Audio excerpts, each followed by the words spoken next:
Avec le café en prose, l'idée c'était d'avoir un peu ces réunions presque informelles sur des sujets qui nous tiennent à cœur et notamment à travers les livres. Je voulais que ça soit dans un café parce que le café c'est synonyme de chaleur, de retrouvailles. C'est un peu un chez-soi extérieur. C'est l'endroit où on s'offre un moment de gourmandise, un moment où on est un peu bercé par les odeurs. La cuisine et les sens sont intimement liés. Pour illustrer cette pensée, je vais citer Didier Alépée, qui dans son livre Histoire de l'art, les beaux-arts dans la culture générale aujourd'hui, évoque l'art de la cuisine, tout éphémère qu'il soit, dépasse de loin le plaisir de manger. Les 5 sens se combinent pour apporter cette touche subtile que le rusto ne saura saisir.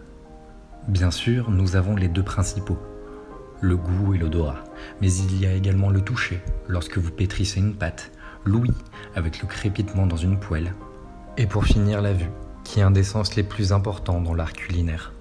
Créer une ambiance, comme un tableau, avec la décoration que vous allez apporter, mais également la disposition de vos aliments.